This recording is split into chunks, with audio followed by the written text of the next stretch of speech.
also brought Guinness beef with him. We have browned off our beef. We've salted and peppered it. Really important you season your beef when you do this stage, Absolutely. okay? So and don't crowd the pan, right? Oh, it's just sweats otherwise. You have to brown it in stages, otherwise you're giving it a steam bath. It'll be all rubbery and gross. Exactly, exactly. So we're just going to transfer this out, and basically what you're going to be left with is the most gorgeous beefy juices at the bottom of the pan, and they are going to give you loads of flavour. All the snibbly bits are tasty. Niggly bits, I love it. So we're going to go straight in there. While the beef is in, we can crack on. We're going to go in with some celery. We're going to go in with some carrot, and I love chopped chunky veg in your stews like this. It's really important. Onion. And onion in there as well. Celery, onion. So you're going to give that a mix through and get those potatoes in there, Rachel. Taters. You can't help. She keeps doing my accent. Taters. I can't. She's doing the accent, the Irish taters. accent. You got to do some taters. Get the bay leaf in there. Bay. Now, we did say it's a beef and Guinness stew, or Irish stout, should we say? No, it's Guinness. It's Guinness, come on. They relabel everything on TV. This is it. But it's Guinness. It's Guinness, and you got to get it in there. It's going to give you this kind of almost chocolatey, malty flavour. You know what it's about. It's this is gorgeous. so delicious. So essentially, we are making a gorgeous boozy bath for our beef to go back into, okay?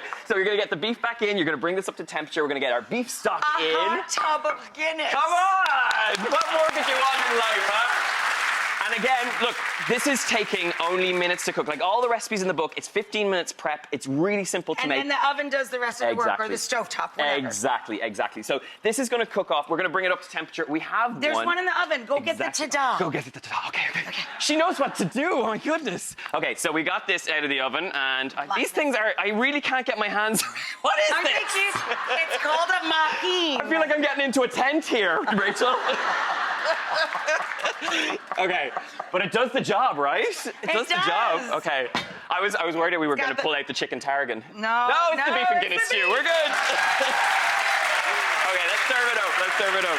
Donal, this is just gorgeous. Right? Okay. And just glorious. Now this is one of the recipes my mom always made. So comforting. Honestly. Right? And your potatoes are cooked beautiful. Your beef should be melting Listen tender. to them. They're going, oh.